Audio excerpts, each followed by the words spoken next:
Good afternoon, everyone. This is Susan Denee, and you are listening to the Know You're Crazy talk show, where we are talking about emotional elevation in the raw. What is emotional elevation in the raw? It is simply the removal of the filters which have held so many of us from truly expressing how we really feel about living this life day to day. Whether it be finances, romances, professional, or even our health, we all have a little bit of crazy to dive in and get to know. As a certified high-performance coach to corporations and individuals, as well as a woman helping women recover from alcoholism and addiction for nearly 20 years, I not only will bring you my insight and experience, but that of experts and everyday individuals like yourself who have figured something out about this emotional elevation. Please join me one episode at a time as we find solutions together for our crazy. Remember, this journey of life is meant to be enjoyed, and you deserve that because you are worth it. Hey everyone, this is Susan Denee, and you are listening or watching the Know You're Crazy talk show. I am here with Dr. Pat, and I'm super excited to have her here because today we are talking about the insidious nature of doubt, how this infiltrates our life, where does that hold us back, what kind of consequences are we facing with doubt. And I just have to share with you, right now, Dr. Pat, I'm like really excited. I feel kind of playful. Isn't that crazy? I do too. We can be. I know. I saw you dancing, and isn't that crazy? How we're going to talk about something like doubt, but I feel really elevated right now. I just feel good, and full confession, full transparency. Before we got on today, I was thumbing through my social media because I haven't looked at it for over a day. And I was going through it just to kind of get a feel for it. And I was looking at a few of my past shows, and this is so conditional, but I'm totally going to admit it. And I saw like way more views than I expected. And I had this like overwhelming feeling of confidence. And what a contrast compared to doubt. Yeah. We look at things, I don't know. Sometimes it's just a boost, and that feels pretty damn good today. I don't know. Yeah. How about you? So I gotta tell you. Yeah. Okay. I'm expecting either William or Daniel to have a graphic for this by the end of the show. Daniel. Popular movie, right? Comes out. Dune. Frank Benson. One of the most popular lines almost in every movie. Outside of, you complete me, or what's the other one? Love is never having to say you're sorry. Okay, that one. Most popular one. Here it is. From the movie Dune, I'm expecting a graphic, Daniel. Make sure you get it done here today before the show. This is it. This is the absolute mystery, the absolute crazy, right? Here it is. I must not fear. Fear is the mind killer. But here's what we're going to tell you right now. I must not doubt, because doubt is the dream killer. Doubt will kill your dream faster than salt and vinegar will kill your plant. That's right. That's right. And isn't it amazing how, at least I'll speak for myself, as I get older, how easily it is to forget to dream, to not even dream, to almost feel as if it's something that is just not possible anymore. Oh my gosh. Who am I at this age to have a dream? And because I believe those doubts have piled up over the years, whether I'm even aware of them or not.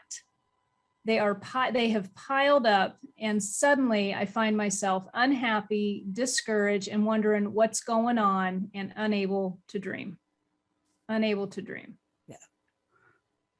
So what happens with the spiritual side of this that says what you can believe you can achieve?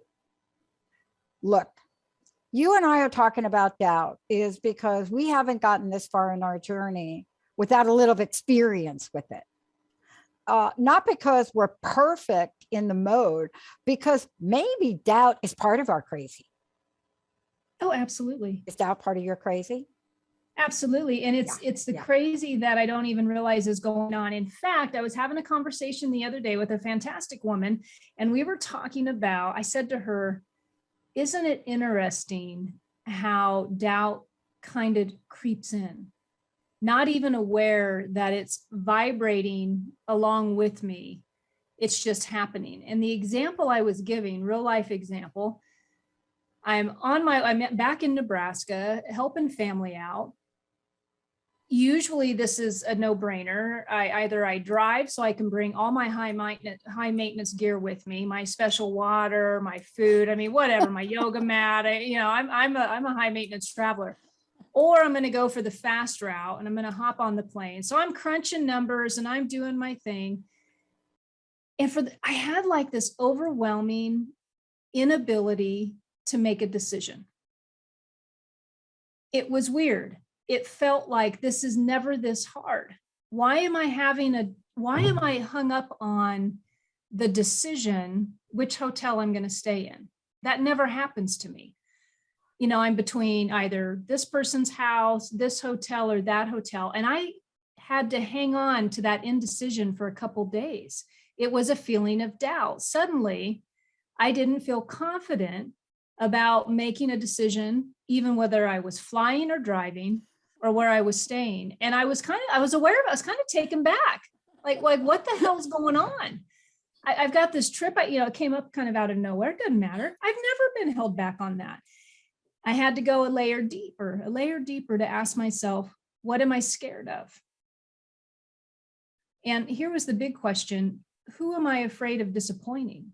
Oh, that got to the crux of us. How many of us withhold our confidence and our decisiveness based on other people in our lives?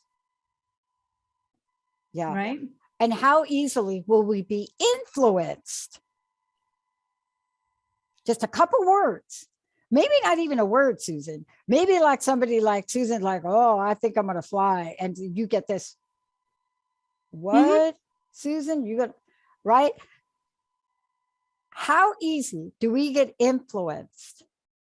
And what happens when we're talking about being influenced, right? By like a word or a thing or a thought, it's totally the dream killer. Because what do you start to do, right, Susan? You're like in that moment and you're like, oh, dang, I must not be able to make this decision. I didn't think about that. Yeah, my head's going. But you see, what I love about this is the coolest part to annihilate doubt is getting in touch with really in your heart. See, because your heart don't lie. Your heart may get scared. It may react to fear, but when it comes to doubt, your heart knows exactly what you want to do. Yeah. And you may decide not to do it anyway, but you're not going to be like, oh man, if I fly, I just heard the news. The gas prices are up on the airplanes by 60%. And wait a minute, no masks. Holy cow. Okay. Well, okay. I'm not going to fly, but that's not really the reason you're not going to fly, right? Because doubt has put some other seed in the bottom of your cup. It's put a roadblock.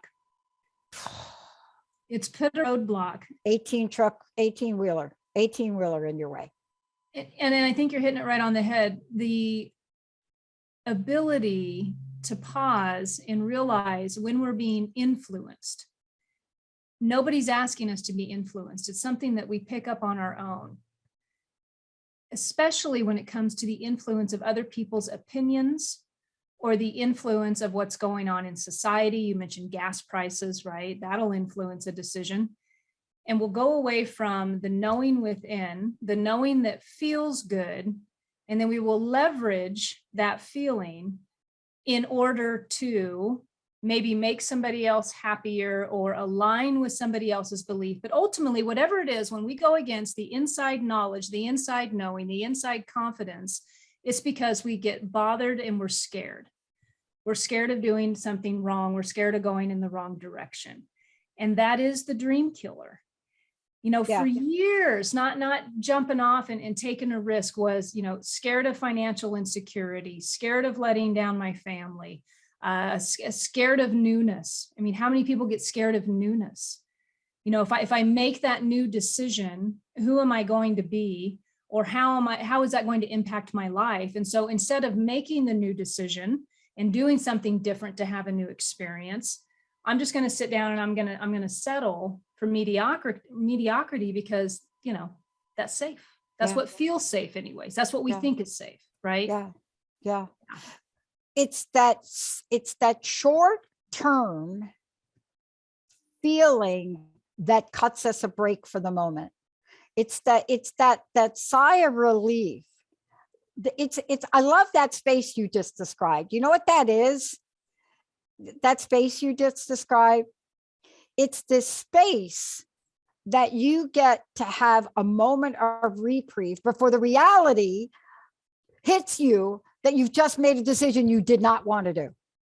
It's that moment of reprieve where you kind of feel, I don't have to carry the weight of that decision today. So you had that moment like, oh, that's off my plate. And then the reality hits you. What? See, what I love about this conversation is how insidious doubt is. I've always been able to have a conversation with my fear, because fear will show up like a big old ugly pimple in the middle of your head. That's how fear shows up for me, right? And I don't mean it's like always the scary fear that, okay, you're afraid you're going to lose this or afraid you're going to do that. I was sick for 10 years. And if I didn't face my fear of dying during that period of time, and I had to make a choice, am I going to be agonizing over my fear? So I knew I could wrap my mind around it. It's like, holy crap, I'm afraid of this, right? And you get it. And now there's some people, Susan, you know this, there's some people that are afraid and won't admit it, right? Oh, geez, I haven't looked at my bank account for a month, but I know why I'm not looking, because I'm scared to death to look at my bank account, right? That. But doubt, ooh, that thing is like, you know what doubt's like? It's a slower poison. It's an insidious poison. It doesn't even feel like poison. It's like eating so much sugar because sugar tastes so good, but deep inside, the insidious nature of that is really messing with your metabolism, right? But doubt, it's slow. It can be triggered, but it doubt will stop you. It's a creeper. A creeper. I love that. Oh, it's a creeper. It's a creeper. And the reason it's a creeper. I've dated a few creepers. I'm just saying. So that just put like a real that's like a visual for me. Bring it back. I know you have too. I know. Bring it back. Okay, I'm bringing it back. Oh, I got a creeper. Okay, another show. Okay, but it's a creeper. So why do I say it's a creeper? So, I love talking about some 4 key areas of our life. I mean, they're the same for me. I mean, it's financial, it's professional, it's health, and it's health. There's another one, spiritual, emotional. I mean, there's a few I could put in there. And you forgot relationships. That's the one. That's the one. Isn't that obvious? All right. We just totally avoided the whole creeper relationship. Creeper. Okay. We're going to put that over there. And it blocked me out. So, okay. So creeper relationships. That's right. So we've got our 4 areas of 4 key areas of life where doubt will show up. And the reason why it's a creeper is because I can have great satisfaction and confidence in the relationship with my children, but yet face doubt and indecision in my health. As I carry the confidence and the fantastic, decisiveness nature in which I live with my daughters, that will carry me, and that may fulfill the majority of my hours, right? That feeling of confidence, that feeling of happiness, that just all of that great stuff. But in the meantime, I keep eating candy bars when I'm not supposed to. And this little thing of doubt, of this low self-esteem and this issue is just kind of floating over here. It's just floating over here. And then I've got all these other areas. Maybe I'm confident in my finances. Maybe I'm confident in my professional choices, wherever that confidence is at. Usually there's an area that's creeping around down there. And that's the piece that is insidious and will cause the indecisiveness and the low self-esteem that can become overwhelming, and that dream killer that you mentioned. Yeah. Right. It can become that dream killer. Something really interesting. So when I decided to do the show on doubt, and we're talking about that, I thought, well, I'll go online and I'll do a little research and find out what comes up with doubt. Now, this is Know You're Crazy, emotional recovery in the raw. So I'm just going to rip this Band-Aid off, and I'm totally probably going to, regret it later. Who knows? Okay. Well, I'll make sure regretting the William past can of send that. us to a quick break. How many minutes? Okay. So, but what came up was, OCD, the doubting. Oh, let me get it. I had it. Where'd it go? I didn't know this. It was a guy who wrote a blog, and he says, did you know that OCD is considered the doubting disorder? And he kind of made light of it. Like, if you're somebody who wants to play with words in this, younger generation or whatever, he goes, do you know that's what it's being called, the doubting disorder? And that intrigued me. And I wanted to start reading through it. I mean, I know OCD, and I'm going to talk about this casually, not in the whole mental illness category, even though that's what it's going to touch upon. Because how many friends of mine, even people under my roof that I live with, well, we say things like, oh, that person is just so OCD. Like, it's just casually. And ultimately, there's an obsession of thought that is so intense that some people, we will just, I read this article and I had to look at myself and some of my own behaviors and consider myself, okay, where am I acting out obsessively in order to try to affect an outcome that's beyond my control? Because I have self-doubt. I don't have faith. I'm not practicing. And so I will obsessively try to do this thing over here over and over and over and over in an effort to control, so that I don't have to actually force myself into faith and trusting that things will work out. And what's that all about? Doubt. It's doubt. Where am I going to go with this? What if I don't do this? Maybe I, and I can talk about, the OCD, like, unplugging the toaster when you leave the house, but how many times you go back and back, because you're doubting yourself. You're doubting yourself that you even remembered to unplug the toaster. And so now you're going back and forth with that toaster. Oh my God. Linda went home. Linda had to go home the other day because she thought she left the stove on. And so that's so funny that you brought that up, because you think she's going to go home, she's going to turn the stove off, but she ends up going home and not leaving the house again. And I'm like, okay, like, what is that? Well, I don't know if I want to go out now. Okay. So basically the mind, so I said to her, okay, did your mind make up the story that the stove was really odd because you really didn't want to get out? But I love what you're talking about, OCD and doubt, because it's a very interesting conversation in the world of psychiatry. And there, like you said, there are multiple schools of thought on it, right? And I know one psychiatrist talks about doubt as a behavioral issue, not a mental one. And that's fascinating. But what if this, Susan? So I'm going to follow this line of thinking. I just want to throw a question out there. What if the antidote, what if the magic serum for doubt was trust, right? So what if this idea that they're talking about, this behavioral part of this, what if people that have, and so just going to say to everybody now, I'm going to make a question statement and we'll talk about the science behind it. But what if in effect, people that their minds race so quickly, your mind, my mind, maybe somebody's got OCD, maybe not, who knows? Maybe if the mind moves so quickly that we have conditioned ourselves to hold on to an old way to solve problems, right? Which is thinking. And the new way is intuition, because see, a racing mind can get a solution from intuition that it cannot get from cognitive analysis and thinking. Just a thought. What do you think? racing mind. Oh, we got Jude calling from Chicago with the question. Just a second, Jude. So I want you to say that one more time for me. A racing mind. Racing mind. So we're talking about this new now.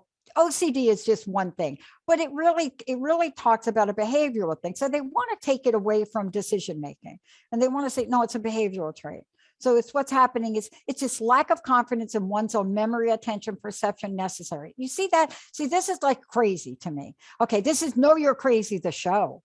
So what they're saying, it's lack of confidence. See, I should deal with that. If it's lack of confidence, then how would you build confidence? What if you, instead of your mind racing, and we're using an archaic process called cognitive thinking, as opposed to the other 90% of the brain that we are not using, maybe intuition. What if our intuition could give us an answer for every question we get every second of every minute? It's not what if, it's that it does. Thank you. So what if we become open to it? Now we've got a caller. I'm kind of excited. All right. I think it's Jude from Chicago, if I understood correctly, if I read that quickly. Yeah. Yes, we have Jude from Chicago calling in for you, ladies. Great. You can go ahead, Jude. The ladies are ready to talk to you. Hey, Jude, welcome to the show. You're live. Yeah. Hey, how are you? Hello? Hi, welcome to the show. Know You're Crazy, Susan show. Sure. Hey, thanks. Hey, Dr. Pratt. Hey. Hi, Susan. Hi. Yeah, I'm good. I'm good. Thank you. Thank you. Hi. How can we help you today? I just, this is the thing I really resonate with your topic today, because I'm very confident of my ability, and I know that I can bring great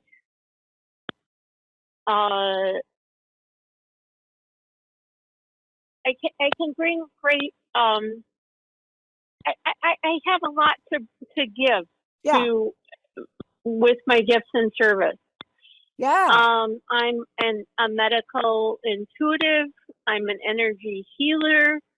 I'm a nurse.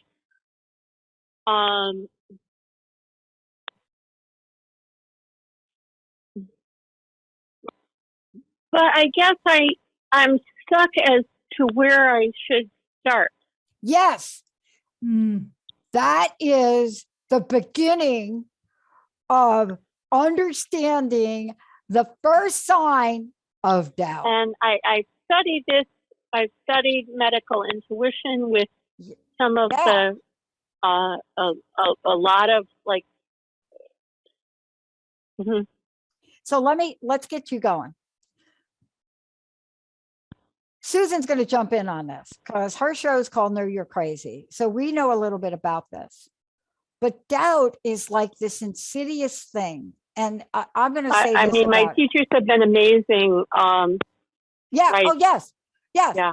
I bet you had the best teachers, right? I bet you're a great student, right? I am. Yeah. You're like totally credentialed, right? Yeah. Right? You're like me, who went to school for like 10 years for a doctorate, then another 14 years before that, then graduated and Absolutely was clueless about what to do with my life. I totally am. I totally could teach classes and I can impart so many. Okay. So we're going to help you with this today, because here's what I want to say to you. The first thing you have to do is do this. Okay, work with me on this for a minute. And then Susan's going to jump in. Absolutely. Here, work with me. Here we go. Ready? When I graduated, I didn't even know that.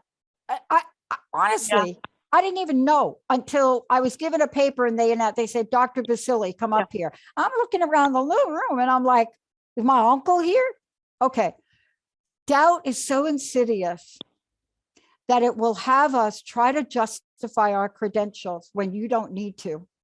See, you are all those things. You're all of that. Susan is all what Susan is. She has a fantastic brand. She's a certified high performance coach. So you would think that the three of us ladies sitting here, right? We would be free of doubt. We're not, because the bigger you go and the more your dream is, the greater the seed of doubt will try to stop you. Right? So now listen to Susan. All right, Jude, I'm going to go right into action with you. Do you have a pen and paper there?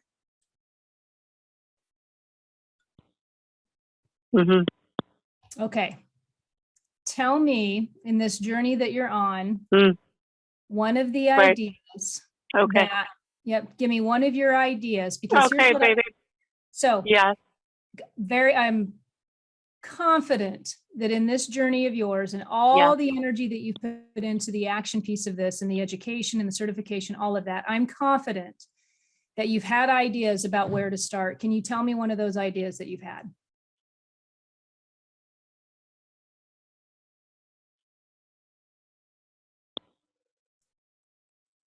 Did you think I should get a website? Did you think I should make a call to somebody that I know? Just give us one idea. Just give me one thing that you thought about doing. Yeah, there's no right or wrong answer here. There's no right or wrong answer. I can help people heal themselves with my...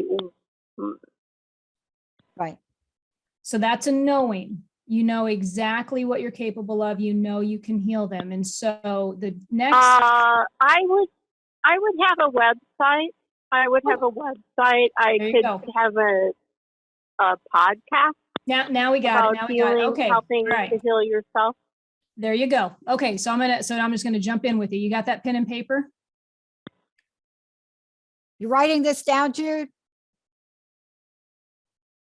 So Jude, here's what I want you to do. Yeah, Jude can go back and listen later. Just let's give her some instruction, because for one thing. I'm gonna do it. Right, I'm gonna do it right now, Dr. Pat. All right, Jude. I want you to write down those two ideas. I want you to write down those two ideas that you have. I will. Yep. And then what I want you to do, and I can't do it right now, you got to do it when you get off the air with us. But what I want you to do is I want you to look at those two ideas. And there's a couple questions I want you to ask yourself. And the first question I want you to ask yourself is, why am I not taking advantage of that idea? And just ponder it. And you're going to get to the root of the doubt. Because see, you're having intuitive ideas about where to go next. The doubt is stopping you from actually taking action. So you're going to write those down. You're going to look at them. You're going to understand, where's the doubt at. And then you're going to give that up and you're going to say, all right, how do I make this happen? And I guarantee you more ideas will flow, and you write them down. You might have to pray about some courage. But they will start to come to you. Okay. She should also not be surprised if more ideas come, right? That's what I mean. Oh, she'll start unblocking. All right. Yeah. Let's go to break. When we come back, we got Tanya waiting to talk.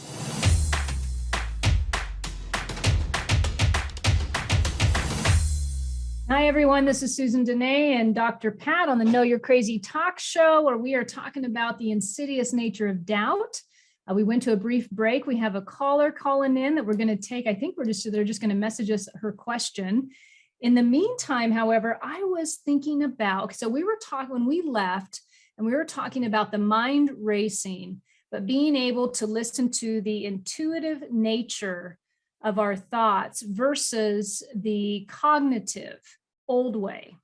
Did I get that right, Dr. Pat? Yeah, I mean, think about it, Susan. You and I are a perfect representation of people that have had our good share of doubt in our lives.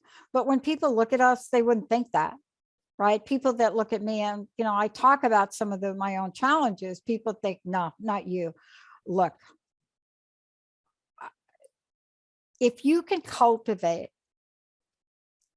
a robust amount of faith and trust and belief, there isn't any amount of doubt that can overturn that. See, and that's what I've had to cultivate.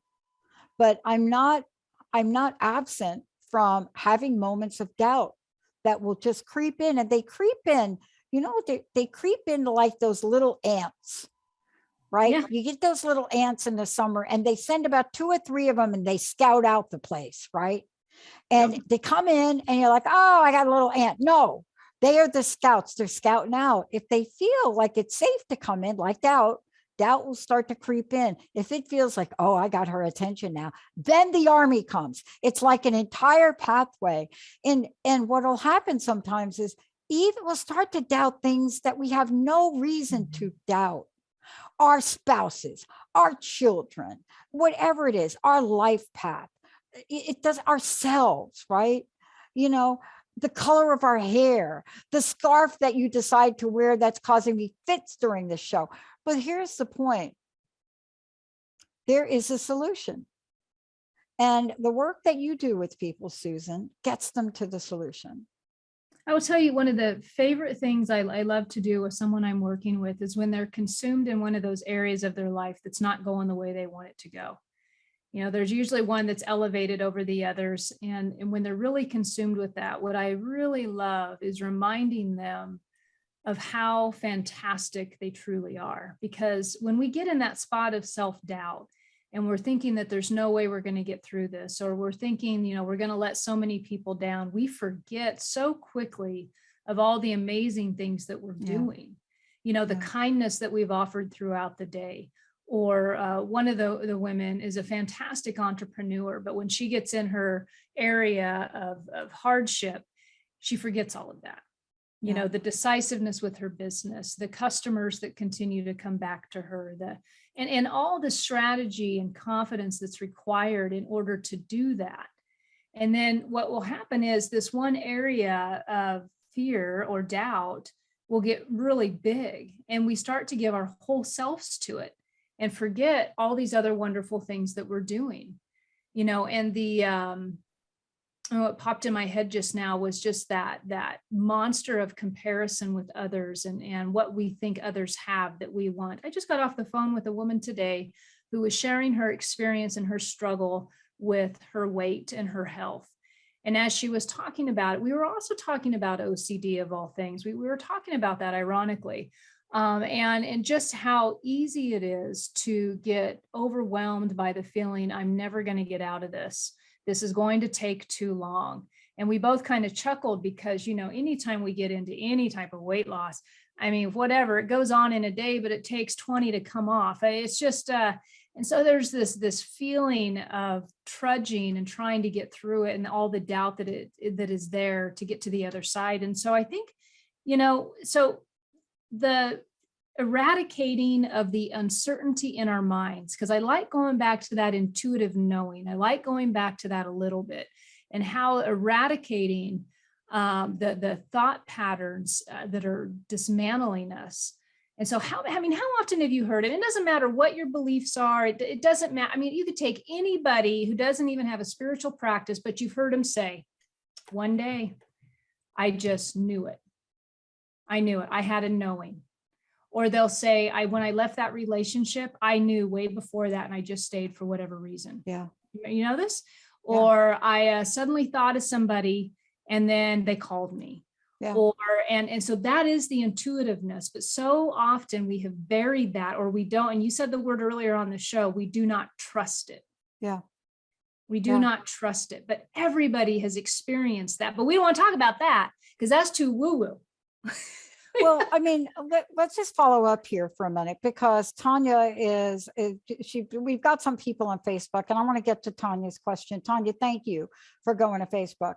And you know what she's saying here, and also Lynn has also, you know, made a couple of comments. Lynn, we're going to get to you in a minute, right? But here's the thing that I know, and can I say this, Susan? Okay, you and I are talking about doubt because we're doing a show. Yep. But you and I talk a lot. Yep. Rarely do we talk about our doubt. Yeah. It'll come up and then we go to solution, because doubt is so insidious. It wants to hog the whole conversation.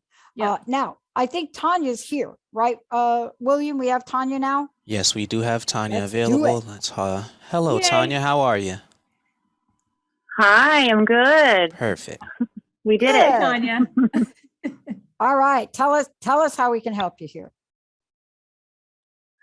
So basically, I was loving this topic. It's spot on with where I'm at in my life right now. And, I personally took a huge leap of faith and trusted my intuition and my guides and, left my corporate job and just dove straight into my empowerment coaching practice. For me, the doubts come in still here and there when things maybe aren't moving as quickly as I think they should, or things aren't looking the way I think they should. So I'll meditate on it a lot and feel and trust my intuition so deeply that I love when you had talked about that, Pat, that is what I basically use as my guide every day. But my thing is, and Susan, you might laugh at this, but this is seriously my thing. When I say laugh, because what if the people around you, like your family and my husband, for example, they start to think you're crazy? Because I'm going around saying, I feel guided. I feel this intuition. I asked for a sign. I got it. And I know this is what I'm supposed to be doing. Okay. But the people around me are like, are you nuts? Okay, like good. They're starting to think I'm crazy when I'm like, I got a sign. I got a All sign. right. Okay. Well, okay. I'm going to jump in. Then Susan's going to jump in. Go ahead. Okay. I got to tell you this.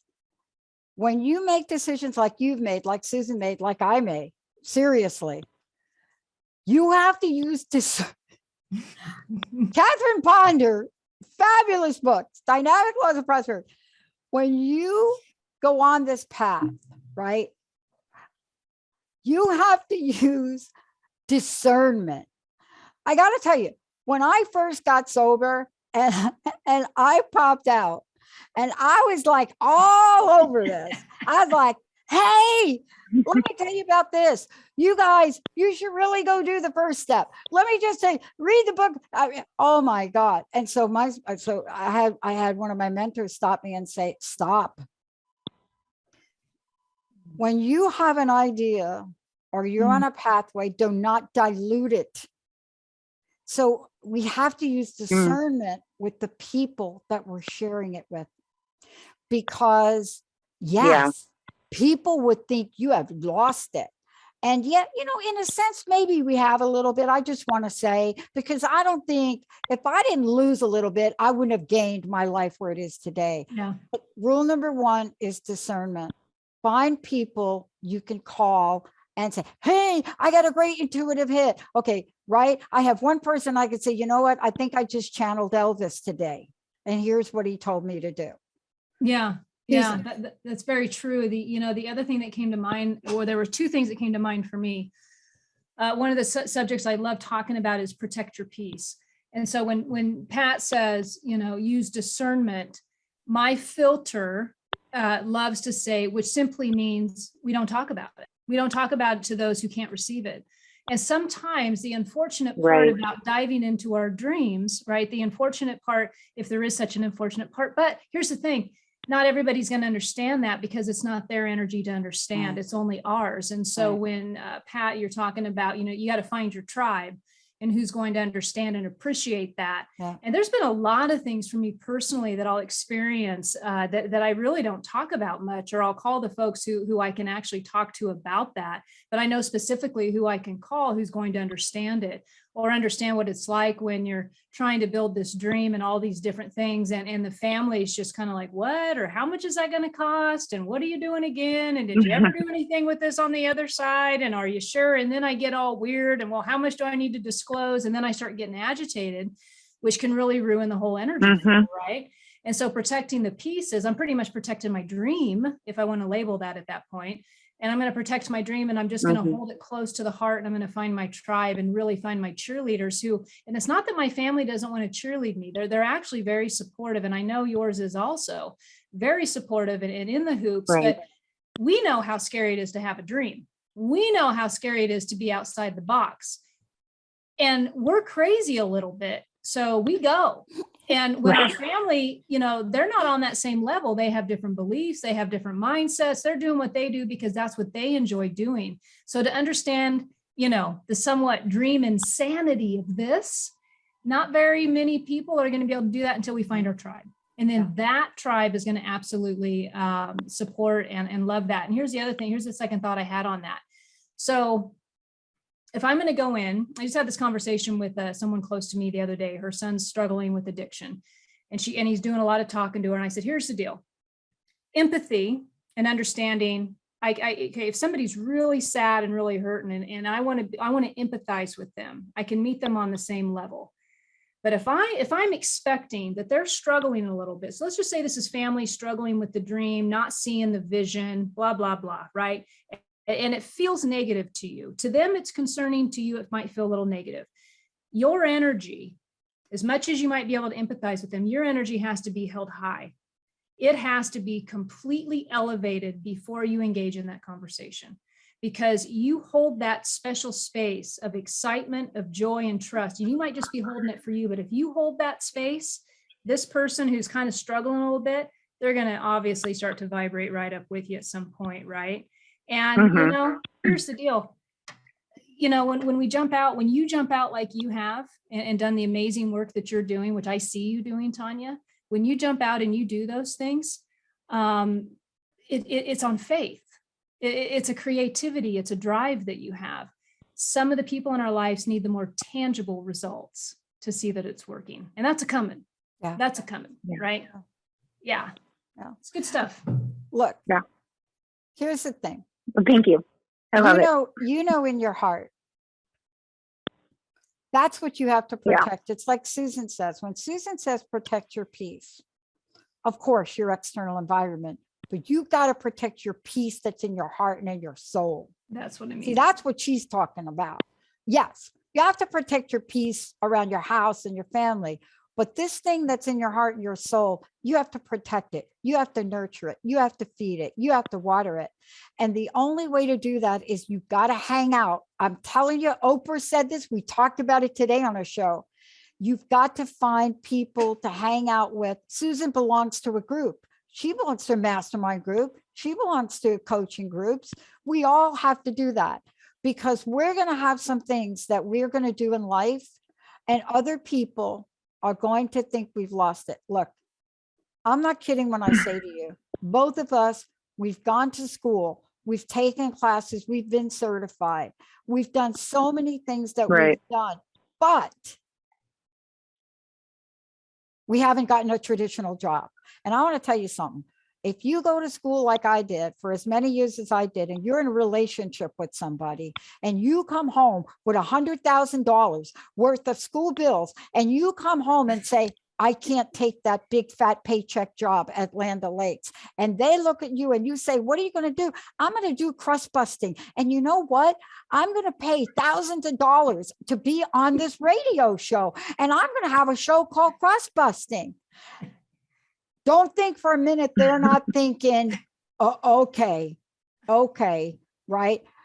But you have to be so strong in yourself that it doesn't matter. I'm telling you, my friends thought, if she shows up for coffee one more Wednesday with this crust busting and this talk show that we believe is not going to go anywhere. And by the way, this was 20 years ago, just saying, we believe it's not going to go anywhere. And if she asks us about to take the freaking crust busting workshop, we're not going to tell her where coffee is next week. So you just have to build that strength that when people are so sick of you hearing it, you don't care. But and for now, you're not quite there yet. You know what? Actually, she's very damn close. I know Tanya. She's a fighter. She's got some good stuff going on, and I'm so glad she called in, because that is the real life stuff. But Pat, you also said so. Thank you, Tanya, for calling in. I'm so glad Tanya. You did. Yeah, thank you. I got to tell you, were you calling in? I can't tell you how many other thousands of people right now are thinking this. So you are helping a whole wide world of people out there, Tanya. Thank you. With the family. Yeah. And so you said there was a Lynn or something, Pat, on Facebook? Let's go to Facebook, because Lynn is, hi, Lynn. Thank you. Oh my, I'm in such a crossroads in my life right now, and I haven't a clue what to do. Totally get it. I'm a personal support worker in Ontario, which is the equivalent to a nurse's aide. I work in home care. I've done so since 1998. I'm also a bit of a spontaneous medical intuitive and highly intuitive and read energy. I wanted to fine tune and learn how to harness these abilities for ages, but I've also been on unpaid leave of absence for my medical choices this past almost 5 months. Savings is gone and I haven't have a clue what to do. Boy, I feel you, sister. Mm-hmm. I feel you. You know, first of all, our prayers go out to you, right? That's a tough place, Susan. Yeah. You know what? I'm going to jump in, Pat. I know we're Yeah. coming to the end of the show, but Yeah. it's Lynn, right? Lynn, this may be the exact opposite of how you're feeling, but I'm going to say, get fired up, girl. Get fired up, because everything that you've got within you, everything that you're putting down there as a person who fights, who wants to do the next best thing, you got to get fired up. And when you get fired up and you push that doubt out of the way and you say, absolutely under no conditions am I going to be held back by anything, the intuitiveness will come for you. And the first thing that popped in my head when I was listening to that is, when it comes to getting educated, the internet is a wonderful tool. And there are so many resources out there. And that may feel like, oh, but that's such a slow process, but you got to get fired up. You got to get pumped up in order to jump in there and to do all those wonderful things that you're capable of, and not allow the circumstances to hold you down, because the circumstances will cause us, if we're staring at doubt, which can be circumstances that we would prefer not to have, you're always going to have circumstances that are going to seem like they're in front of you. You got to get fired up. And this may seem really cheesy. I know we're about ready to close up, but you know what I'll do? I'll hop. This is just me. Okay. This is me. I'll hop in my car. I'll blast some AC/DC and I will get pumped up, and I will just do what I got to do to get the mindset going to bring back that confidence. And so, Lynn, remember where your confidence is. Make a list of how awesome you are, and that will absolutely feed the energy. But now we're coming into an end of the show, Pat. It's been super fun. I'm so glad that you were on with me today. I love it when we have a show together. It's an absolute joy and it's a fantastic feeling. I just love it. So for those of you who have also joined us, thank you for being here. Thank you for calling in, Jude and Tanya, and thank you, Lynn, for the Facebook. I look forward to next week. Having said that, you can get a hold of me at susandenee.com. My email's on there. Feel free to reach out to me. You can also check out the social media sites if you'd like. Susan Denee, and Denee is spelled Denee. On Instagram, Susan_Denee, and on Facebook, Susan Denee. Be more than happy to shoot some messages back and forth with you, or even connect if you're looking for any coaching. That would be cool. You got anything, Pat? Yeah, I'm just saying, don't take up skydiving if you doubt things. That's right. That's from experience. Susan, what a great show. Thank you so much. You're amazing. Really. Thank you so much. I don't think it's a coincidence that we're talking about this topic today. Thank you. William, thank you. Daniel, thank you. Great show, Susan, as always. You have been listening to Know You're Crazy. Crazy. And my name is Susan Denee. We are identifying, understanding, and treating your crazy one episode at a time. Tune in to transformationtalkradio.com. To connect with me or Growth Spurt Your Life, please visit susandenee.com. That's Susan Denee, DENEE.com.